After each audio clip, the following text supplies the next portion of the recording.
my name is Sam. Thanks for checking out this video. If you get to the end and liked it, then subscribe, bell notification, and thumbs up the video. We're standing today. My ankle is feeling way better.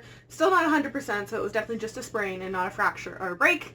And it was my first full week back at work, so I had to sit at a computer all day, which has again, not painful, just really uncomfortable on my lower back, which I had surgery on. So we're just standing right now and not putting any weight on my right ankle. So yeah, I had a really good reading week this week though. I read a ton of books that I really wanted to get to, and I really enjoyed. A couple of them specifically are like big standouts that could be favorites of them. Starting off, I picked up Beyond a Dark and Short by Jessica Leek.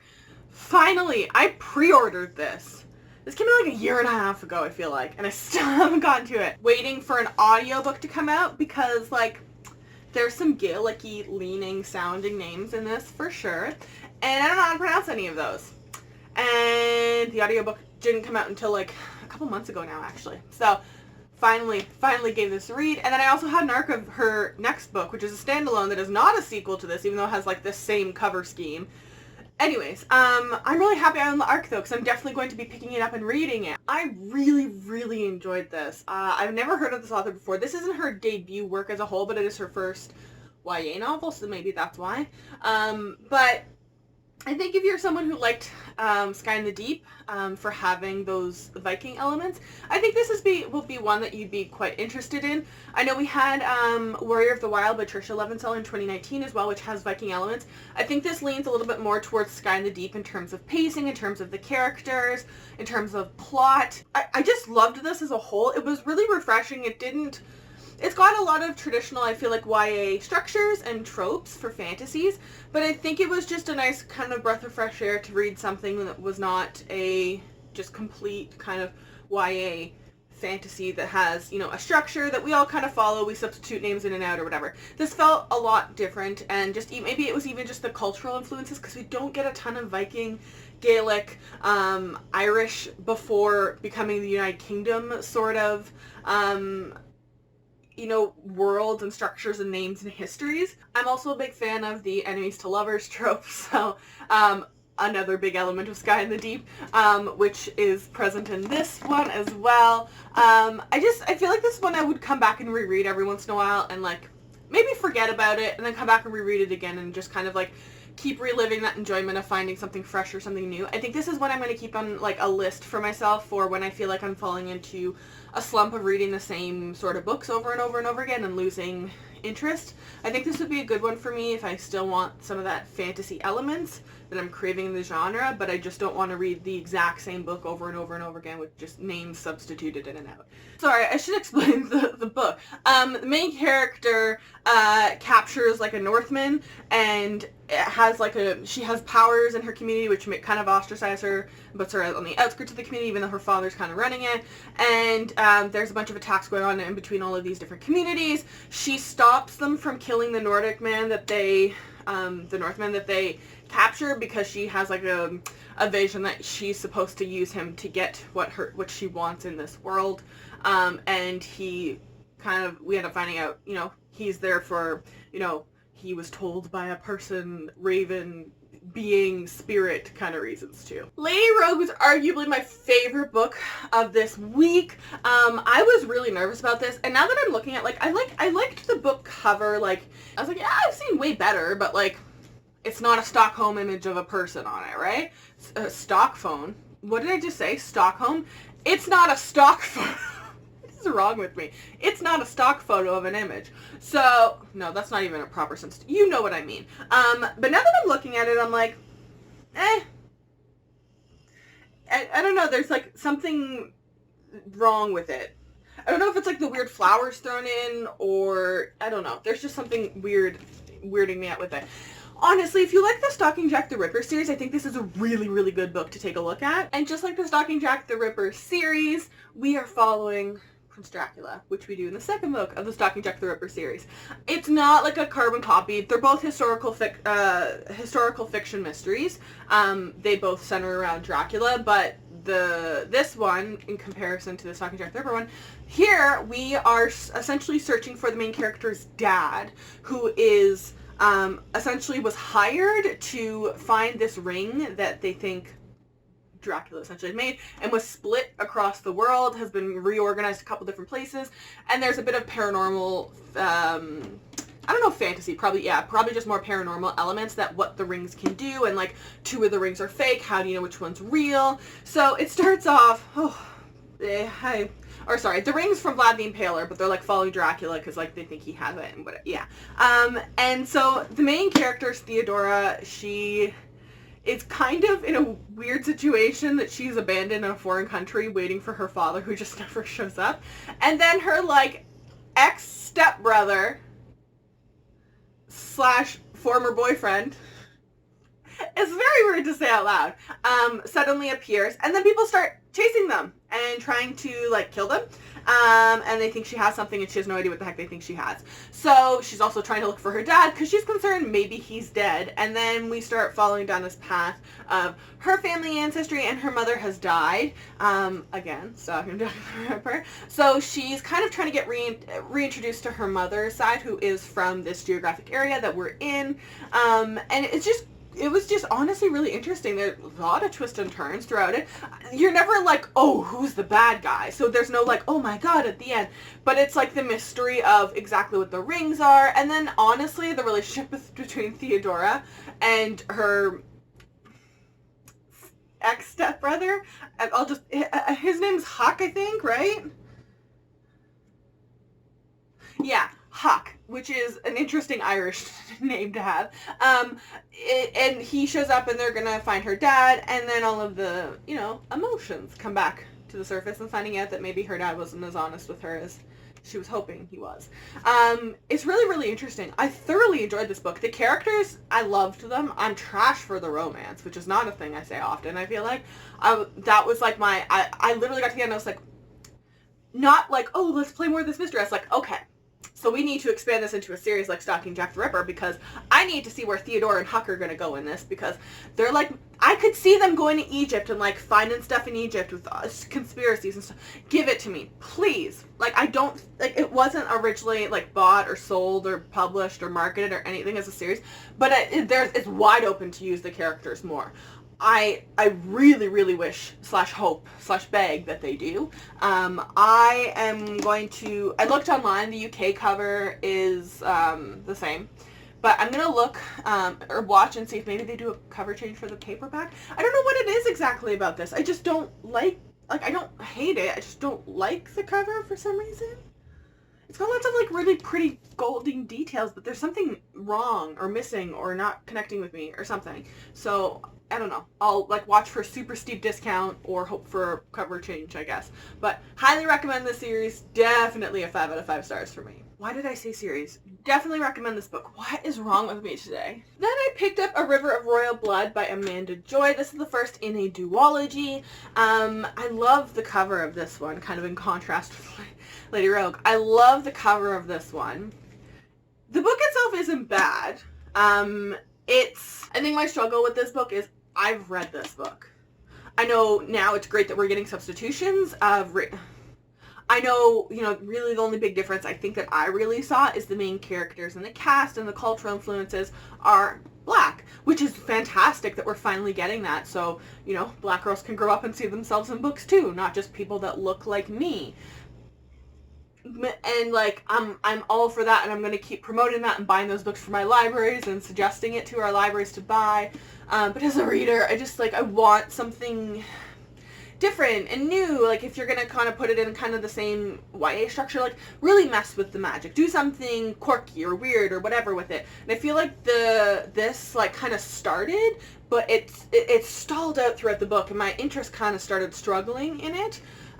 So, I think it started at like a 4 stars and kind of like, 3.5 out of 5 stars. It's by no means bad, but it's, I think, a book we've all read before.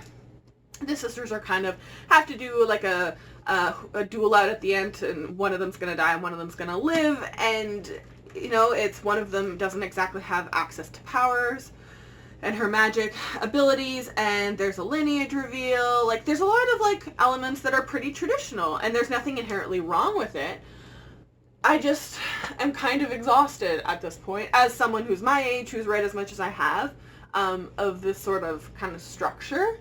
I'm craving something different, just as, like, I'm a movie reader too, so that could definitely play a role. It's by no means bad, so if you're still interested in it and you're okay with reading a lot YA fantasy kind of structure, then go for it, absolutely. And remember that it's always great that we have rep in it. I think I will read the sequel if I get it through the library.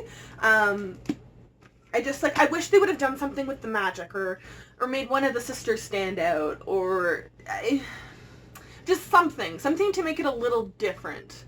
And kind of make it kind of a standalone for an author's debut work. Make it out of the norm, at least a tiny little bit. So that was what I was really craving and struggling with in this book. Then I read Eight Will Fall by Sarah Harrion. I have to reread this book. So this book everywhere is labeled as, like, dark fantasy and or horror. So I went in expecting something akin, like, not like identical, but like something like Teeth in the Mist, those creepy horror elements, and I got nothing. Nada, zilch. I don't see any horror elements. It's a darkish fantasy. I've definitely read other fantasies that are dark fantasies that have absolutely no cataloging related to being in the horror genre. So this book just confused me. The marketing messed with my head. I kept going through being like, when is the horror coming in? Like waiting and not really, my brain wasn't really paying attention to exactly what was happening. I was waiting for the horror elements, because when I'm reading all these, I'm craving for something a little bit different.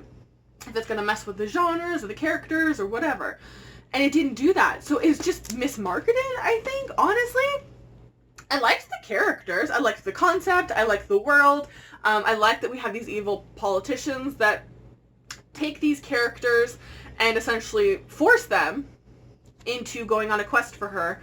And it turns out, you know, the quest is kind of a setup. So I liked the concept. I really liked the cover too, actually. But the elements that it was promising of dark and gory-ish and gritty and horror leaning, none of it was there. So I couldn't make my brain review it for what it was. I was trying to review it for what it was supposed to have been. So I want to walk away from this being like, you know what, it's at like a 3.5 out of 5 stars right now. It's not bad by any means. I want to come back in a couple months and be like, okay, I'm going into this as a dark-ish fantasy, not a horror-leaning fantasy. And lastly, the other book that is arguably my favorite book of the week was Love Boat Taipei by Abigail Hing Wen. This was marketed as To All the Boys I Loved Before and Crazy Rich Asians, which definitely it delivered on that. There's so many times, so many parts of this book I was reading, I was like, oh, that reminds me of Constance Wu and Crazy Rich Asians, which I've read the books, but I just adore that movie with her and Henry. I loved this. It was just, it was really, it's a solid debut as well. So our main character grows up as the eldest of 2 children in an immigrant Chinese-American family. She was born in the United States, but her parents came there. Her father was originally a doctor before they immigrated, and none of his degrees transferred over, so he just works like minimum wage jobs. So her family kind of struggles, so they've been betting on her getting into medical school. And she doesn't really want to go. She explains in here too of blood and needles make her sick. So, I mean, those are not the greatest starting points to having a doctor. So, her parents, after, a couple things that happen in the beginning, scrounge up kind of all of the money they can. Her mom sells a couple pieces of her prized jewelry, and they send her to, Taipei, to essentially it's like a Chinese school for her to be learning traditional customs, the language, all of these things that she didn't learn because she was born in America and her parents didn't have the ability because they're working so much, minimum wage jobs, scraping money together to survive. They didn't really have the ability to teach her herself. She's barely capable of, speaking Mandarin. She can't really decipher it. She doesn't know how to write it or spell it. I think she dropped out after like grade 2 in Chinese school. And her family's been relatively conservative, which I don't think is necessarily totally out of the norm in that sort of situation. So she goes and then finds out this is where actually a lot of rich Chinese, international, like people from like their Chinese Italian, people from Chinese different parts of the world who send their children, generally wealthy families, and they promote to the children, essentially. The parents, not the institution. You know, bag you a rich one kind of idea. So she finds that's the whole concept of Love Boat. That's why it's known as Love Boat Taipei. So her whole thing here is she's trying to figure out a way that she can connect her love of dance to her post-secondary and a profession without angering her parents. And she's also doesn't really know how to go against her parents. She's also like super innocent when it comes to the dating field. So all of that is challenged and changed. I liked the cast itself. I have a difficult time with one of the casts particularly, which is why I ended up giving it a 4.5 out of 5 stars. I don't know that she should have had a redemption arc. I kind of took issue with what she does. So one of the characters, it's not in any way a spoiler, but she violates someone's privacy and slut shames them. And the author kind of tries to give her an explanation, and I understand, you know, where she was coming from kind of concept, but her actions are not in any way, you can twist it, squint at it, you know, tilt your head in any way. It's not in any way acceptable, no matter what your circumstances are, to go and do what she does to the main character. And I don't like that the author tried to give her a little bit of redeeming. I don't know that she necessarily tries to explain away what she does, but I feel like we're supposed to get over it a whole lot faster than I would ever be able to get over it. And I feel like maybe it's because I've read something like the exact opposite of Okay, where the same thing kind of happens, and like, you should be angry. You have a right to be angry at that person, and that's not something that, like, once you take photos away, oh, well, everyone forgets about it. That's not how this world works. So it really angers me. And like, and I mean, like, I feel like I kind of also maybe had slight issue with how we tried to redeem her, because she essentially gets into another relationship, the character who does the bad thing, that has domestic violence in it. And we cut it off right away, and domestic violence is bad. But I don't know if the author was just like, this is the rest of her character, or it was like, this is, you know, she can be a goodish person, or feel bad for her. I feel bad that she was on the receiving end of that, but I don't feel bad for her to excuse the slut shaming that she did. So I kind of struggled with that a little bit. I'd be curious if anyone else has read this. I'd be curious if you want to DM me or whatever to talk about it, because I just have thoughts and feelings. I'm not sure how to sort them out. Probably because I like literally finished this last night, but I'm filming. So I loved the settings. I liked the cast. I feel like the main character is a little bit like, she's not necessarily like the ideal greatest person. She kind of leads a guy on a little bit, but I think she also helps him. And yeah, I enjoyed this for the most part, honestly. It was one of my most anticipated books. It's not like an absolute 5 out of 5 stars. I will battle everyone that hates it, but it was a book that I feel like it lived up to my hype and excitement for being a most anticipated. It did not let me down. And also, the book is freaking gorgeous in person. So those are the books that I read this week. Let me know if you read any of these books. I'd love to know your thoughts, and I'd also love to know what you read this week and your reviews on that. Make sure to check the description box down below. I will link all of these books to their Goodreads pages, and I will also link all of my social media. If you follow me, I will follow you back.